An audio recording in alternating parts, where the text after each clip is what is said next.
Happy Pride, everybody. My name is Jimmy Khalo, and class is now in session. It's June again. Festivities are on everywhere. Although there are a lot of turmoil happening around the globe, I do am thankful for everybody who just continues to protest and keep on shouting and demanding for our rights and keeping us, you know, keeping our rights in check. And I do have some three ideas for you guys. One being that being a part of multiple pride marches for years already. I just have a hope that one day we don't have to march. That one day it's just all about partying and that we all just get to enjoy the fruits of our labor. Although again, we don't have to demand for something that we already deserve. This should just be handed to us. But this is just the predicament, right? We march now because we need to, but I hope in the future we march because we want to, because we wanted to celebrate where pride is just purely out of love, out of joy, and not to continuously defend ourselves in front of many people. And I think that's completely tiring for a lot who have been, fighting the fight for the longest time. I know it's going to take a while, but I'd like to just remind everybody that pride is political. It always is. Pride Month is always going to involve politics because literally what we're fighting for is to have our rights written in black and white into the law, right?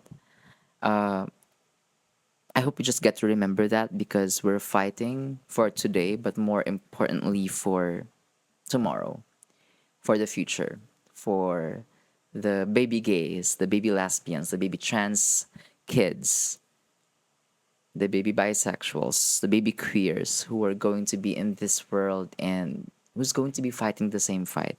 And I hope not, to be honest. So I hope that we just get to remember that purpose of this month and so that in the future we get to just celebrate, the meaning behind pride, right? I think also the thing is that we've gone through a lot of stuff already and that there has been so much work that has been put, right? And there's so much more. But I also just want to give credit where credit is due. While we have to keep on fighting and fighting and fighting, I just want to thank everybody around the globe who have been fighting the fight and that brought us to the kind of at least some freedom that we have today. But there's no freedom until there's freedom for everybody, right? But we've made some progress and I don't want to discount that. So thank you so much for all of those who have been there with us for the longest time. So I do hope that there have been people who are fighting for decades, and I think that's the saddest part, right? We still see the same kind of problems, and sometimes it gets even worse, than how it was before. At least like we're going back to the old times. But I think the reality is that we just can't stop, and we just have to remind ourselves why we're doing this. While it's celebration, it's also still a protest. The second idea is that I think I relate to this the most a lot is that not all protests look the same. There are some people who just can't parade, right? There are some people who can't march, and we do this for those who cannot. And I feel there's a lot of importance to that because we hold so much power in for everybody, including myself, who has the freedom to actually get to be a part of these pride protests and celebrations. Is we take those people, we hold their hands, even if they cannot. But also Sometimes you don't need to hold the flag to protest, right? Like, don't feel bad if you can't hold the flag just yet. And I feel like being radical about your beliefs do not need to be the same look as you see, on social media or on the streets, because you may be fighting your own fight, right? There is a radical thought and I guess a power with protesting in many different means. So if you're choosing to protest through teaching others, imparting your knowledge to other people, or creating something, if you're an artist and you express your protest through your art, through your music, through your dance, through your sculptures, even through your writings, that's a protest. If you are just surviving for now, that's also fine. And I think we have to remind ourselves that even more, because that's the reality that a lot of people just, tend to just be hard on themselves, if they cannot. But baby, you surviving right now allows you to fight with us in the future. So if you're just trying to get through your day, that's also fine. Like, we don't need to force it if you cannot, because just you trying to survive is enough on its own.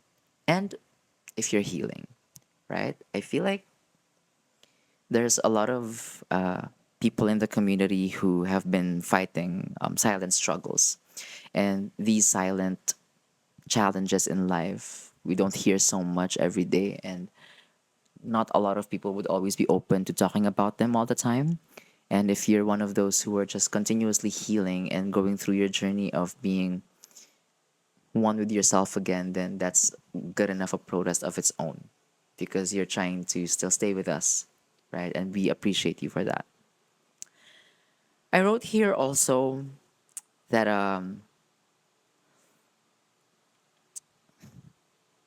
living openly, living safely, or sometimes even just as soft as possible based on how you want to live your life is a protest too. Sometimes we are often stereotyped to just be one thing. And I think that's like one of the downsides of being portrayed as such in the media.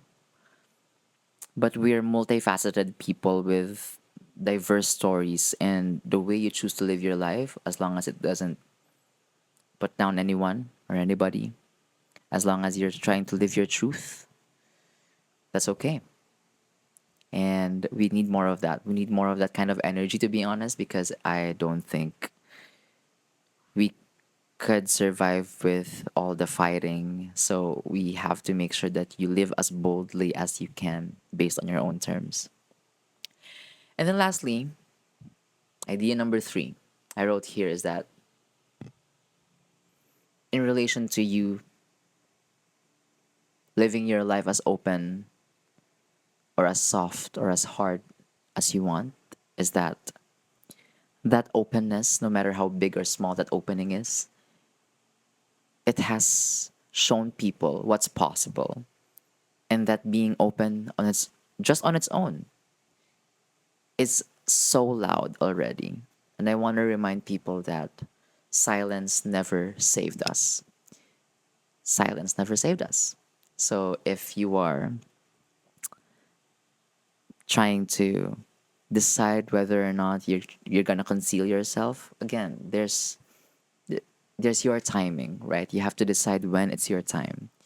But we only have this one life, and if we dim our lights, if we choose to shush our real selves, then I don't think it's doing yourself some service. We take this life by speaking up, or if not speaking up, just showing up, right? And I also wrote here that you being open means you become visible.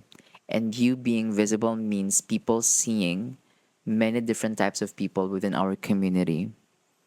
And that shows how much diversity we have. But at the same time, it also shows people that we exist and that we are not going anywhere. we are necessary. We are here and we are here to stay. So I think it could be exhausting because just living requires so much, right? It demands so much of us. But again, there are many different ways to do this. But I think the point is that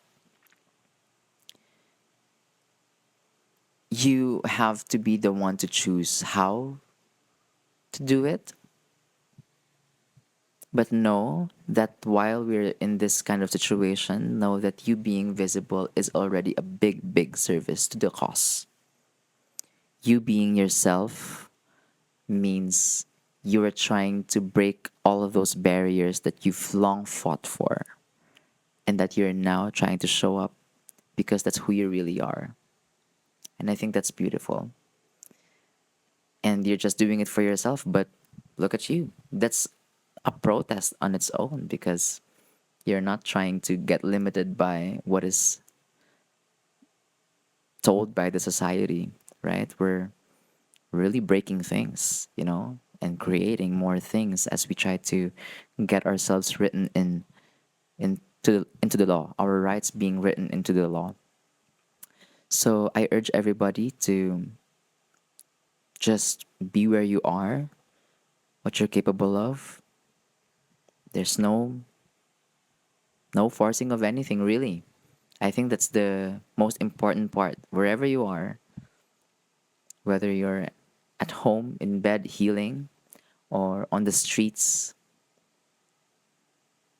trying to make the noise, it all means something to the cause.